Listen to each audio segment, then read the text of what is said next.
Today we have a crazy story of revenge where a racist bully's life gets annihilated. We'll get into that in a bit, but first, no show to a corporate meeting? We'll see about that. The cast, note that none of these names are real, they're all pseudonyms to meet guidelines. Brooke, my sister, Angie, the accounting girl, Mark, the milquetoast boss, and Victor, vice president of operations. This story is about my sister's first job after graduating from college with a bachelor's degree in business management back in the middle 70s. She was hired by that recording tape company whose advertising tagline was, "Is it real or is it?" Anyway, her job was the travel coordinator for both the sales and tech support teams out in the field to come to the corporate offices periodically for various types of meetings or training, depending on the field employee's specialty. Brooke's responsibilities included booking airline flights, hotels, rental cars, approving per diems, and other travel-related upfront arrangements. It didn't take her long to figure out that there were a lot of no-shows, particularly from the sales staff, who always seemed to have some valid excuse not to make it to the meeting, and often with last-minute cancellations. You know, "I've just booked this golf game with my most important client this week, so can you reschedule me?" type of reasons. Seeing how these cancellations were costing the company big bucks, Brooke hatched a plan that created class rosters for each class and would, just like a teacher, make notes as to who showed up and who didn't. After the class was over, she would calculate how much those who didn't show up had cost the company in terms of cancellation fees, missed flights, etc., and present them to Mark. His reaction, typical of a middle manager protecting his little fiefdom, would take her report, tell her, "I'll look into it," throw it into his box, and then promptly forget about it. My sister has a tremendous amount of patience, unless you're being stupid, which in this case, Mark was, as far as she was concerned. Fast forward a couple of months, the reports are still stacked on top of each other in Mark's inbox, and Brooke's getting real frustrated because these field guys are abusing the time and effort she's putting in while attempting to get them in for their required classes. So one day, Brooke's having lunch in the company cafeteria along with a gal from corporate accounting. They get to talking, and Angie mentions that she's noticed the travel department's expenses are really high, percentage-wise compared to others, and asks if Brooke has any idea why. Well, that was all it took. My sister unloaded her frustration with all the cancellations with no repercussions, thus sending the travel department's budgets off the charts. Not to mention the fact that she wasn't getting any support from Mark towards reducing the numbers. Brooke tells Angie that she's got an idea to put an end to the waste, but she wants to get approval from somebody higher up the food chain in order to implement her idea because she doubts Mark's ability to comprehend, let alone implement. Angie tells Brooke that she thinks she knows exactly who Brooke needs to talk to, and within a couple of days, Brooke and Angie are sitting in a plush corner office talking to the vice president of operations, Victor, explaining the situation. It only took Victor a couple of minutes to make a decision after Brooke described what was going on, plus her idea on how to correct it, and he told Angie that Brooke's idea was brilliant, and that the policy change would become effective on the first month 10 days later, which he followed up with a memorandum sent to all employees shortly after their meeting was over. Paydays were the 5th and the 20th. Those in the field who had expense accounts had to complete and turn them into accounting by the 5th to be processed and paid along with regular wages, bonuses, and commissions on the 20th. Brooke's policy change idea, with the Victor's blessing, was to charge back against the offender's expense account the costs associated with getting him to his corporate meeting when he didn't show up. Airline fares, hotel rooms, rental cars, etc. Sis told me that the first month the policy went into effect, the howls of protest could be heard all over Silicon Valley, as several ended up with minuscule paychecks after the chargebacks. But the policy had exactly the results Brooke wanted. Within 3 months, everyone showed up to their meetings on time as scheduled and virtually without any more no-shows. Epilogue: some adjustments were made to the policy during Sis's tenure, one of them being that if you knew in advance that you couldn't make a scheduled meeting, as long as it was a minimum of 2 weeks' notice, she could then reschedule without penalties. Other situations, such as medical emergencies, were judged on a case-by-case basis, but required documentation to prevent the chargeback. Sis only worked at this company about 18 months before a headhunter stole her away to be the plant manager's administrative assistant when the microchip manufacturer that's in practically everybody's personal computer decided to build a new facility outside of Silicon Valley. She told her new boss she wasn't moving unless he could find her husband a job within the company. And he did, so they did. And they've been in that area ever since. My sister has had a great career, and I'm very proud of her. Edit to add clarification, per my sister's input. 1. Meetings and trainings were held bi-monthly, but with sales and tech support staff spread over 3 continents, it would often take a year before the same employee would be required to come to a meeting or training at corporate headquarters. 2. Employees were initially notified of their upcoming meeting 6 weeks in advance, with a second notice going out at 4 weeks, a third notice going out at 2 weeks, and a fourth notice going out 1 week in advance. Brooke did not tolerate the excuse, "I didn't know about the meeting," from the slackers. She still doesn't tolerate that type of excuse to this day, even from her grown children. She has a reputation for being scrupulously honest and fair, but also believes in the consequences of play stupid games, win stupid prizes when it comes to shenanigans. 3. She was given a travel budget to work with, and because her and I both are offspring of a certified public accountant, we learned very early in life to pay close attention to expenses.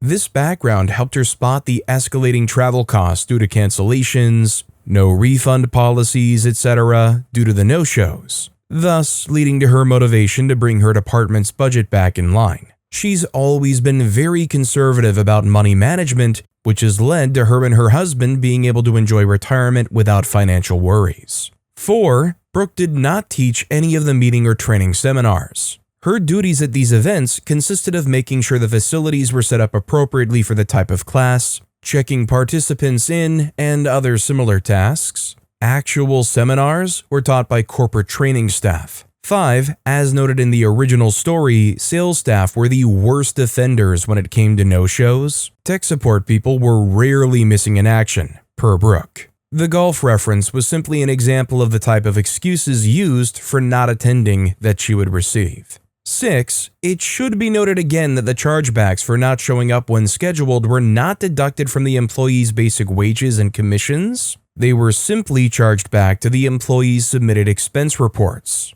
By not showing up, the employee was stealing from the company the costs of getting that employee to corporate headquarters. This policy change put an end to that quickly. I'll admit, this revenge does maybe seem a little tame at first, until I took a moment to really think about it and thought how many hundreds of dollars these people had charged back because they just didn't show up.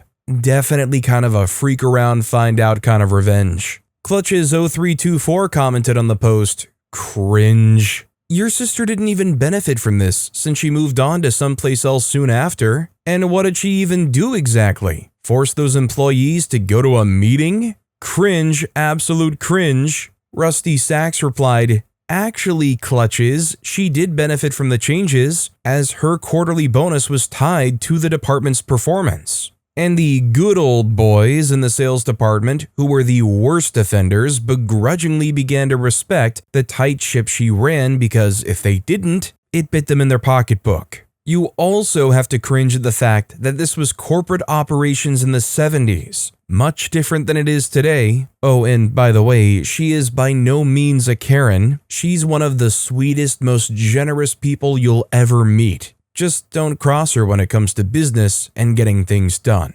Also, hi, I'm Steven, and if you guys enjoy crazy stories of revenge, it would be amazing if you left a like or left a review if you're listening to my podcast.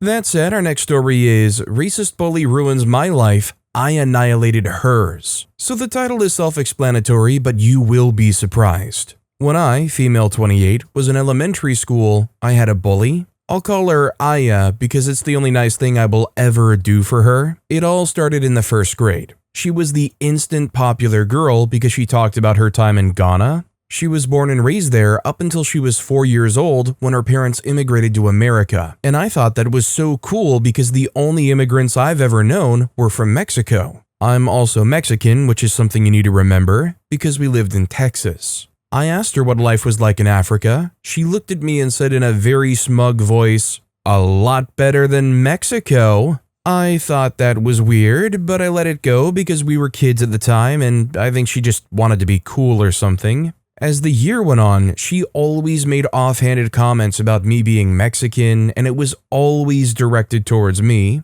It wasn't until the 2nd grade when we were just learning this brand new word that we have never heard before, racism. 7-year-old me at the time vaguely understood it because my mom taught me the words that was derogatory towards us and wanted me to be aware of them. Anyway, we were watching a cartoon about Martin Luther King Jr., and we were at a scene where the protesters were being unjustly arrested. I thought it was cruel and didn't think it was fair. Aya, though, looked at me and shouted, "A insert slur here that starts with B, like you would never understand." For those who don't know, that word that starts with a B is a slur against Latin people. Sure, it's not as disgusting as the N-word is, but it's a disgusting word to people like me, and I've been called that a lot of times even back then.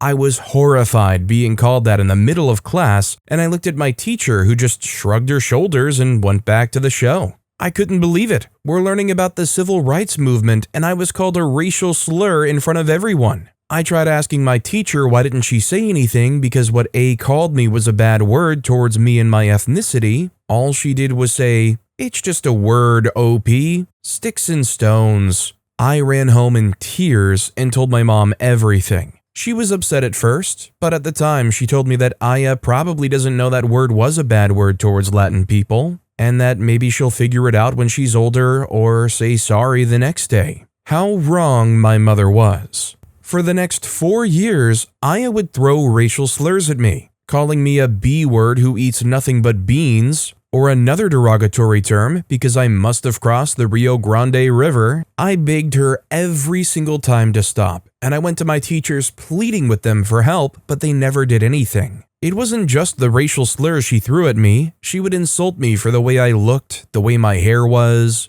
why I was bigger compared to the other girls who were slim. She wasn't a model herself either. Things got worse in the 4th grade. I was going through a rough time because my mom was dating a man who drank beer as if prohibition ended. He also smoked heavily, and the smell will end up on my clothes, which added fuel for Aya's fire. It was when dare was a big thing back in the day. Aya would always use me as an example about the dangers of smoking, pointing out how the smell was so bad that she constantly plugged her nose every time she walked by me. It led to rumors of me never taking a bath that followed me up until the end of 6th grade. At this time, my mom was starting to realize that Aya was not stopping, and she tried contacting the school, but all she would get was that it was just a disagreement between 2 classmates. She wrote notes for me to give to my teachers, but nothing would happen, and in the 5th grade, things really took a bad toll. My grandfather passed away, and his death hurt me so much that even to this day, I still feel that raw pain of his passing.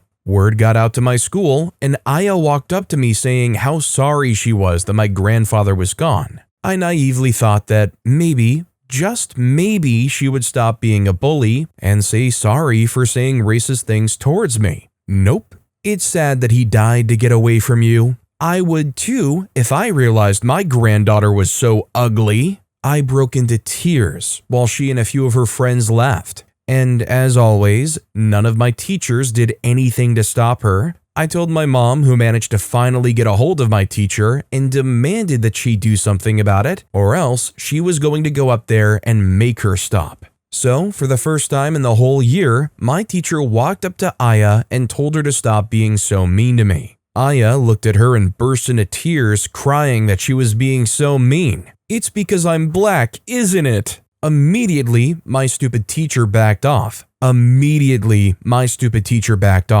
Aya would go on to use that phrase every single time any of our teachers even attempted to do something. Now, you're probably wondering, how did she ruin my life? Well, I'm getting to it. Things slowly quieted down when I was in the 6th grade, but A was plotting something. I used to draw anime a lot. I wasn't any good, but I practiced every single day, and slowly my skills were improving. I was drawing the main cast of Sailor Moon during free period, and it was a decent first attempt, really. For once, there were no stray pencil marks and I didn't have to erase as much. I left to go to the bathroom, and when I came back, my drawing was ruined. It had pen marks everywhere with the B word and another derogatory term in permanent marker all over it. I was devastated and broke down. I worked so hard on that drawing and it was vandalized with hate. I looked over to a group of desks where Aya was sitting and I saw her laughing. She and a couple of her girlfriends were saying how funny it was that I was crying over a stupid picture, and I saw that she had that stupid permanent marker on her desk. I marched up to her and yelled at her. I demanded to know what it is about me she hated so much. Why she was acting like a racist towards me when I did nothing to her. I was crying, I was screaming, and my teacher told both of us to go to the office. I thought we were finally going to solve the issue, but as always, I was wrong. My principal looked at the both of us and said that I should apologize to Aya. I said, "What?" The principal told me, "Apologize to Aya for yelling at her. Just because you're upset over drawing doesn't mean you have to yell at a classmate for it." I reply, "But she ruined my drawing. She wrote slurs all over it." I should point out that she even had permanent marker stains on her hands. I said, "Why aren't you telling her that you don't tolerate racism in this school? Why are you always taking her side?" The principal replied, "I'm not taking sides, young lady, but those are just words, sticks and stones." I honestly didn't know what to feel at that moment. I realized that Aya was getting away with her racism and there was nothing I could do about it. I still refused to apologize, and the principal called my mom, who demanded that the principal do something about Aya, but nothing happened as always. After that incident, Aya was emboldened at the fact that she could get away with the bullying, and she made my life heck. She destroyed me. It was to the point where I could no longer draw again. Even to this day, if I even try to draw a character I liked, I would break into tears and just stop. My mom tried everything. She pleaded, she demanded, and she threatened, but my school just brushed it off as an overprotective single mom who just didn't like seeing her overly sensitive child hurt. In my mom's perspective, from what she told me, she watched as her happy-go-lucky little girl slowly morphed into a sad and combative teenager. I developed a hatred towards my own ethnicity, and I cried that I wished I was white because I hated being called those words, and I hated the way my face looked because I could see my Native American features. That's right, I'm indigenous too. She made me hate myself. It was only after elementary school did the bullying finally stop because she went to a different junior high school. But just because I was able to get away from her didn't mean that the effects of her bullying stopped. I had to go to therapy to get rid of the terrible things she said to me out of my head and slowly regain myself as a person. My family, who knew of the bullying, gathered around and gave me unconditional love and support, all the while telling me stories of our ancestors who started our family, how they fled Spain during the Texas Revolution. I even went to the tribe I was descended from to help gain a better understanding of my indigenous roots, and they helped me immensely as well. Yeah, Aya and I ended up going to the same high school, but I avoided her like the plague because I wanted nothing to do with her or her bull. Aya was a model student, and during Black History Month, we used to have an assembly where we talked about the great black figures in history. She would always go on the podium and talk about how proud she was of her race, and that we should embrace everyone of different race, religion, and all that good stuff. It took all of my willpower and constant reminding of myself that what happened in elementary school was in the past to not laugh and roll my eyes. I just thought she was a piece of work. Fast forward to 2021, I was packing up my room because I was getting ready to move some of my stuff to my new house with my then fiance, now husband. While we were planning our wedding, I was reading a book on my phone when I got a notification from someone I hadn't seen since high school. It was Aya.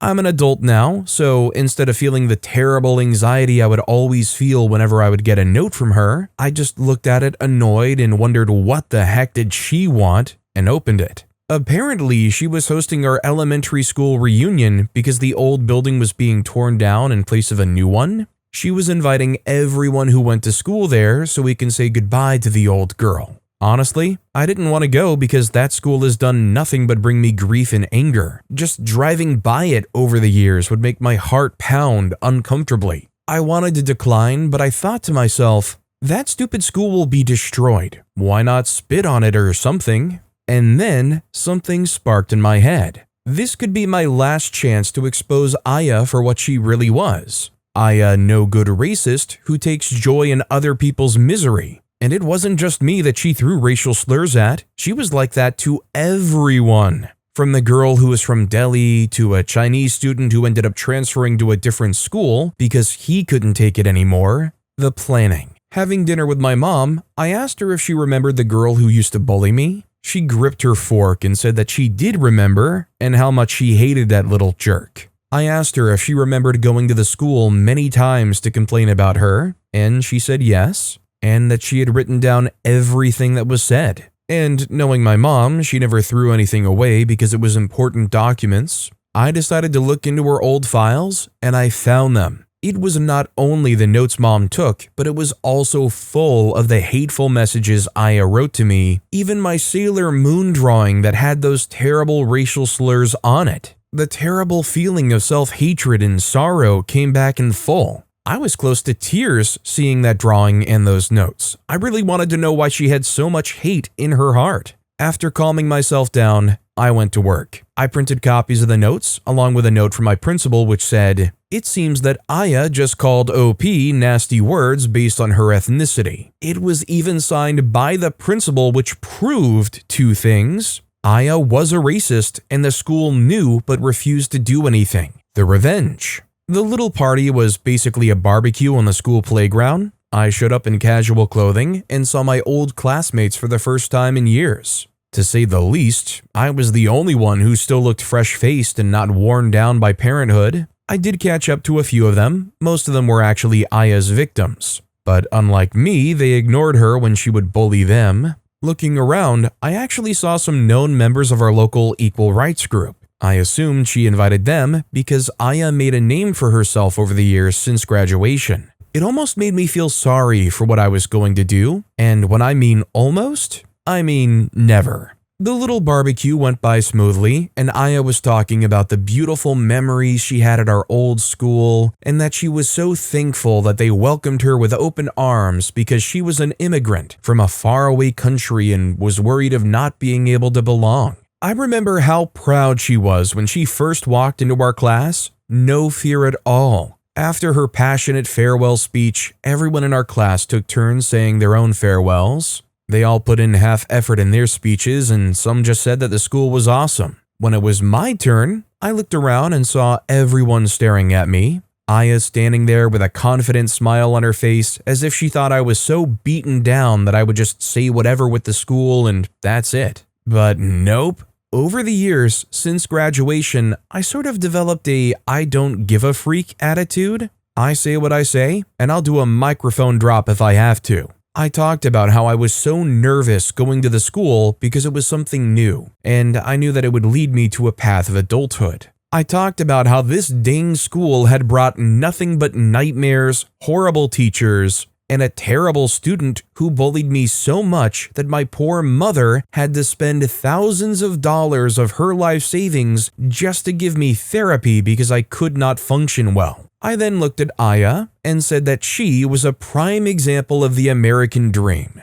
an immigrant who worked tirelessly to make it in this complicated country. I then said in the same smug tone of voice she had 20 years ago, "I am so glad you grew out of your racism." And with that, I stood up and left. And remember what I said about those notes my mom kept? Well, I sent them to that local group anonymously and told them that their star volunteer was not who she was. I just thought that would be the end of it, but I did not know of the absolute crapstorm I caused. Aya's reputation destroyed. When the leader of the group saw the notes, he was livid. He immediately told her she was no longer welcomed and said that she was a terrible example for the people they were helping. Her fiance dumped her, she lost her job, and as it turns out, her parents never knew of the bullying. I guess my principal decided that it wasn't worth calling them years ago. They were angry with her and demanded to know where she got this attitude from, because I found out her father works in a business that required them to travel to and from Ghana, and he worked with many interesting people. On top of that, my former principal apparently lost a special award she got for her contributions to our school district when the superintendent happened to get an envelope containing my mother's notes, and he was just as livid. I got an apology from the school district, along with other victims of Aya.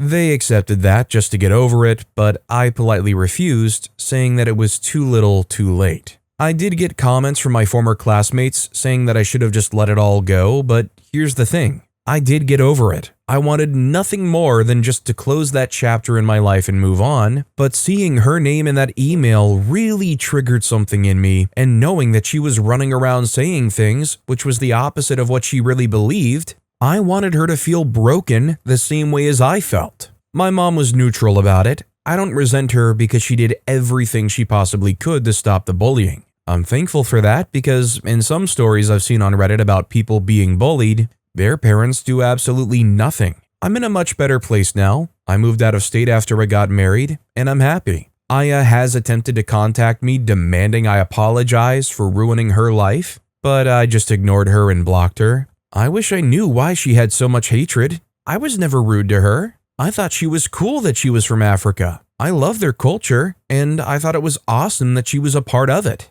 I also wish I could draw again because it was my only escape from a troubled life that I had aside from the bullying. I'm just glad I was able to regain love for who I am as a person of Mexican descent and of indigenous background, because she really made me feel like I was worthless for it. That's the story of how I ruined the life of my racist bully, with the plot twist that she was black and I was Mexican. Sure, the words she said were probably just words, but those words were very derogatory to me and many people of my ethnicity, and it's just as degrading as being called an N-word to a black person. And it also shows that people from any background can be the worst racists. The one thing I was trying to figure out in my mind is this at a school that is smaller, or is it a very big school? I'm trying to figure out what kind of school would be a little bit more lenient as far as like their students being outwardly racist. Maybe it doesn't even like relate to school size. Maybe that doesn't actually influence anything. Maybe it's just the principal was a terrible one all around. Reverbate commented, so she never apologized for ruining your childhood, but wants you to apologize for exposing her actions? Our next story is, wanna have your cake and eat it too? Two-timing baby daddy gets his just desserts. For context, years ago, I, 20-year-old female, and the father of my first two children, 26-year-old male, were going through a rough time in our relationship. He was working night shift as a janitor in a nursing home while I was going to college for nursing during the day. We had a 1-year-old, and I'd just given birth to our 3-month earlier. There was a woman that he worked with that I had gotten to know pretty well when I would bring him his lunches. We were friends, or so I thought. He was supposed to be waxing the floors at night when no one was up and about. Just so happened my cousin ran into him and her having drinks at a local bar on one of the nights that he wasn't supposed to be working. Cue massive fight, got off early, just friends, blah blah blah, won't happen again. About a month later comes the talk. We've been fighting too much, let's keep this amicable for the kids and stay friends. Mind you, the house was mine, I paid the bills with grants and scholarships I earned through school, the car he drove was mine too.